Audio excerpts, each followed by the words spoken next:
It started not with fanfare, not with headlines, but with a simple letter. Not a public plea or a staged media blitz, just a personal request from Prince Harry to his father, King Charles III. One letter, one ask, a chance to be included in the King's Foundation event. A highly symbolic royal gathering that blends philanthropy with prestige. On the surface, it was a humble gesture. Underneath, it was loaded with hope and desperation.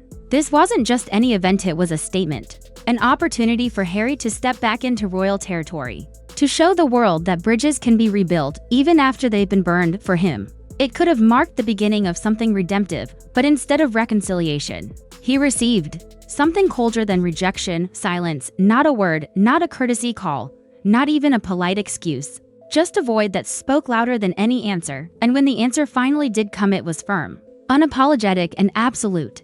If you're following this story and can't believe how far things have gone, make sure to subscribe right now. We're breaking down every twist the mainstream media won't dare explore: royal drama, insider leaks, and power plays with real consequences, because what happened next wasn't accidental. According to palace insiders, the rejection wasn't a bureaucratic oversight, it was deliberate. Swift, no invitation, no Zoom link, no press release, just nothing. The message?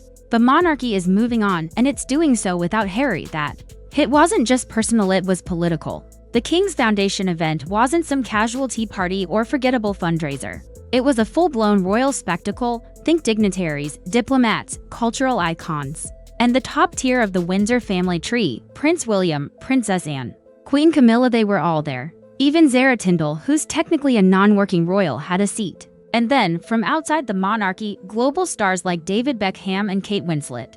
Names with influence, faces that reflect power, legacy, and the image the crown wants to protect. And Harry, his name was missing, absent, deleted. It wasn't a clerical error, it was a calculated omission behind closed doors at Buckingham Palace. Insiders say the buzz was immediate. One senior aide reportedly summed it up with a chilling line: "The king sees no reason to reward betrayal with visibility." That quote spread like wildfire because, whether you agree or not, it captures exactly how Harry is being seen within royal walls, not as a wayward son, not as a misunderstood rebel, but as a traitor. A man who stepped over a line he can't uncross. Years ago, that might have sparked debate. Now, it's met with quiet agreement, because let's not forget, this isn't about one event, it's about years of tension: the Oprah interview, the Netflix documentary, the memoir, the podcast episodes, the passive-aggressive birthday messages. Each one another nail in the coffin of royal trust. And now, the king, who has long walked a tightrope between fatherly love and institutional duty, has finally drawn a line in the sand. And what makes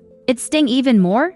The rejection was public. The guest list went live, people scanned it, the absence was glaring, and social media lit up with theories, mockery, and surprisingly a sense of grim acceptance. For many, this wasn't shocking, it was inevitable. The royal institution may be slow to act, but when it does, it moves with finality. For Harry, this was a brutal dose of reality. He had grown up inside those palace walls, worn the uniforms, carried the titles, walked in line during processions meant for kings. But in this moment, he was just excluded, a man with royal blood standing outside the gates. He reportedly hoped this event would serve as a reset, a quiet way to re-enter the family's public narrative without the drama, a chance to show he could still represent service, legacy, and honor. But the palace wasn't interested, not anymore. Sources close to the decision said there were no lengthy meetings, no debates, just a hard and final no. And this time, even the aides, those who'd spent years trying to keep the peace, were relieved.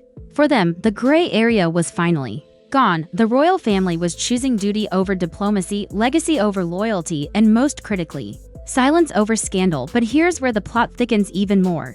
Because while Harry was making an effort, Meghan Markle remained conspicuously absent. She didn't support the request, didn't co-sign it, didn't even engage. And according to those close to the couple, she had no intention of involving herself. Her focus? Her brand, her projects, her California ventures. And that silence? It wasn't passive, it was strategic. For those who watch royal affairs like a chessboard, Meghan's disengagement spoke volumes. She wasn't standing by Harry on this one. And some speculate she's already moved past the idea of returning. That while Harry keeps peeking over his shoulder, hoping for reconciliation, Meghan is walking forward without looking back. And from the palace's point of view, that distance is confirmation.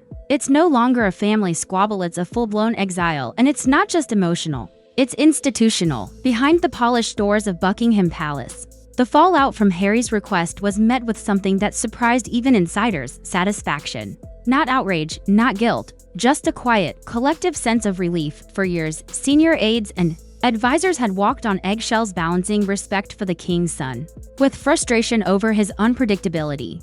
But this time, there were no excuses made, no emotional hand-wringing.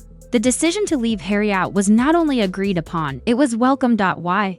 Because the palace finally had clarity. How can you promote the values of honor and duty when one of your own is monetizing family trauma on global platforms? That was the question royal staff had been asking behind closed doors, and now they had their answer. Loyalty, it turns out, has limits, and Harry, he crossed every one of them. Even some of his most loyal defenders in the media began shifting their tone. Commentators who once praised his courage to speak truth now pointed to a pattern: an unrelenting cycle of interviews, reveals, and contradictions. The grievance machine never stopped, and the public noticed. What was once framed as honesty now felt like exploitation. Social media, too, erupted once Harry's rejection was confirmed. Hashtags like #NoMoreHarry and #RoyalReckoning started trending. Some tweets were angry, some were sad, but the dominant emotion? Fatigue. One post captured it perfectly: you can't read a tell-all book trashing your family and then act shocked when you don't get a dinner invite. The comment went viral, not because it was cruel, but because it echoed the growing consensus. Harry made his choice, and now he's living with the consequences. At a time when the monarchy is doing everything it can to project stability, carefully choreographing appearances, emphasizing unity, highlighting charitable initiatives, Harry's presence is no longer seen as awkward. It's seen as dangerous. That brings us to the next sore spot: security. According to sources, Harry's request to attend the foundation event included discussions about protection for him and his family, but palace officials reportedly shut that down almost instantly. The reasoning? Simple: Harry no longer holds official duties.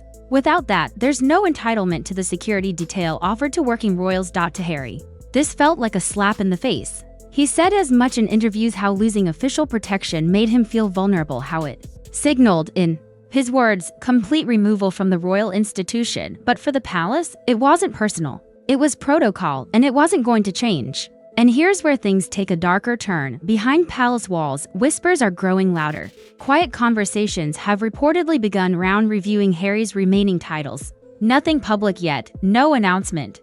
But the momentum is building. The rejection from the King's Foundation event, that may have been the start, not the end of a much larger campaign, a campaign of quiet erasure. No dramatic press releases, no fiery statements, just silence, strategic silence. The kind that removes someone not with fury, but with finality. Meanwhile, across the Atlantic, Meghan's silence has only deepened the intrigue. Some insiders claim she's keeping her distance on purpose, that she's pivoting to a new path, one defined not by royal identity but by independence. Others believe she's already accepted the truth Harry refuses to see: the royal door is shut, locked, bolted, and there's no key. Her absence at this critical moment has become its own headline. And in the world of optics, that absence is deafening. But the story doesn't end at the gates of Buckingham Palace. Because the American dream that Harry and Meghan once chased, it's starting to crumble. When they first stepped back from royal duties, they were a media sensation. Talk shows lined up, production companies threw around multi-million-dollar deals, streaming platforms scrambled to attach their names to content. But now, the shine is wearing off fast. Spotify dropped them, Netflix is reportedly backing away. The Hollywood elite that once courted the Sussex brand is now quietly turning the page. Executives aren't making grand statements, but insiders are leaking what they really think. Harry's name no longer guarantees audience pull. The mystique is fading. The shift is brutal. One PR strategist put it bluntly: he came in as royalty, but he's becoming tabloid, and that's the problem. Because in Hollywood, branding is everything. Risk is measured in headlines. Controversy can sell for a while, but when the controversy becomes exhausting, that's when brands start walking away. Without the events, the access, the active royal identity, what does Harry bring to the table that others don't? That's the question now swirling around every boardroom where his name once held weight. And this is where the real danger lies, not just in public perception, but in purpose. Because Harry's entire identity, for better or worse, was rooted in royalty. Even after he walked away, the connection gave him leverage. It was the tether that kept him relevant. But with every palace snub, every quiet removal, that connection grows thinner. Yes, he can still write books. He can still give interviews. But without the seal of royalty, without the live link to the crown, each message loses impact. The narrative shifts from royal rebel to former royal struggling to stay in the spotlight, and soon, the risk isn't irrelevance, it's becoming just another celebrity in a sea of controversy. A character in a fading drama no one wants to keep watching. Inside the UK, something else is shifting the conversation. Royal analysts and historians, once cautious in their language, are now openly drawing comparisons between Harry and royal figures from the past who were exiled from public duty, names that were once scrubbed from official documents, individuals who strayed too far from the institution, only to be quietly erased from the family's formal narrative. The key difference this time? It's all happening under the spotlight of a global media microscope. Every move, every omission, every whisper behind palace doors is now watched, analyzed, and broadcast. The monarchy isn't just responding to a family rift, it's controlling a legacy. And in that legacy, King Charles has made his priorities clear. Even blood doesn't outrank the crown. That truth crystallized not through words but through one detail: the guest list. When the King's Foundation released the official roster, the choices were more than just ceremonial, they were strategic. Names weren't picked for popularity alone. They were curated to reflect the future the monarchy wants to shape. A future built on unity, loyalty, and discretion. David Beckham, Kate Winslet, Princess Anne, Prince William, Queen Camilla. These names represent stability, tradition, public respect. Including them while excluding Harry wasn't just a social call, it was a symbolic decree. A message carved in marble. This is who we stand with, and this is who we've left behind. And that kind of omission, it hits harder than any press release ever could. For Harry, it was more than being left off the seating chart. He was erased from the narrative altogether. There was no pre-recorded video, no honorary mention, no placeholder role, just absence. Cold, calculated, final. And that silence screamed louder than 100 interviews. Because it told the world something undeniable: Harry no longer fits the story the monarchy wants to tell. He isn't part of the institution's future, he isn't part of its present, he is a ghost of its past.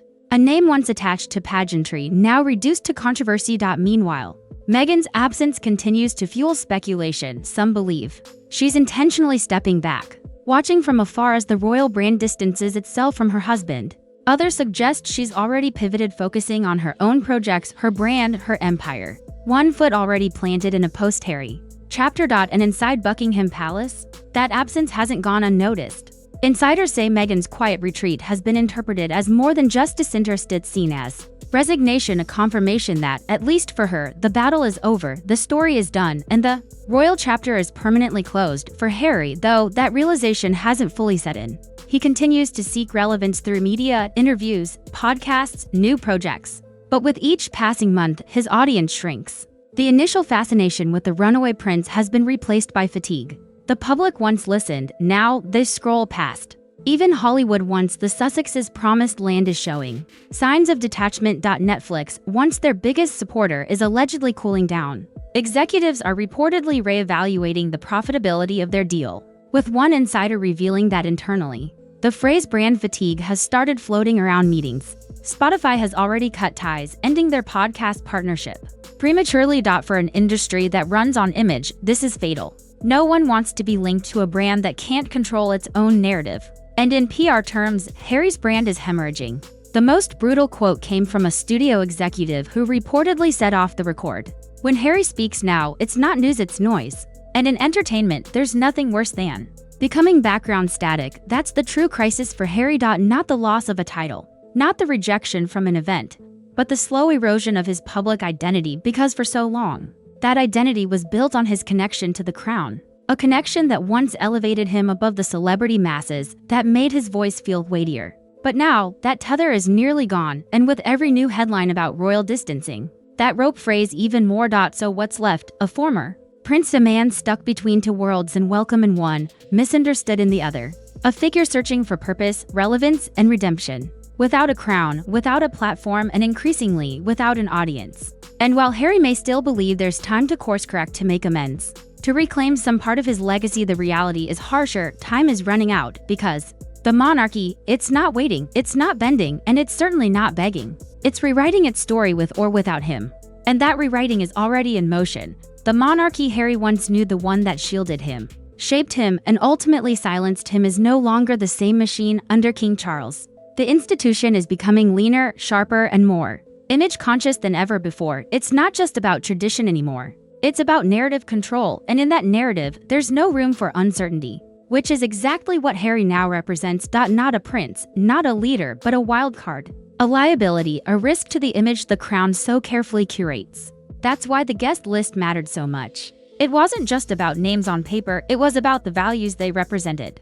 David Beckham, global loyalty and quiet grace. Kate Winslet, dignity and service without scandal. Even Zara Tindall, though technically outside the core structure, was included for one reason: trust. Every seat filled was a statement, and every empty chair? An indictment. For Harry, that exclusion was louder than 1,000 headlines, because in that moment, the crown made its position brutally clear. He wasn't just not invited, he was replaced. And that kind of replacement cuts deeper than any media backlash. It signals something irreversible, that you're no longer part of the vision, no longer relevant to the mission, no longer needed. And in the eyes of the institution, no longer royal. Meanwhile, in California, the contrast couldn't be sharper. While King Charles fortifies the monarchy with calculated moves, Harry is caught in a media whirlwind, reactive, defensive, and scrambling for footing. Projects stall, public interest wavers, industry trust thins, and even the loyal Sussex fanbase is starting to fracture. Under the weight of continuous controversy, some still believe in him, others? They're simply exhausted. Because you can only tell your side of the story so many times before people stop listening. You can only burn so many bridges before there's nowhere left to go. And that's where Harry now stands, on a narrowing path, surrounded by the smoke of everything he set alight. But here's the tragedy: he didn't have to end up here. There was a moment when reinvention seemed possible. When the world was curious, open-minded, even sympathetic. A chance to build something new, not as a royal, but as a man of purpose, a voice for causes. A leader in action, not just complaint. That door was wide open. Now, it's barely a crack.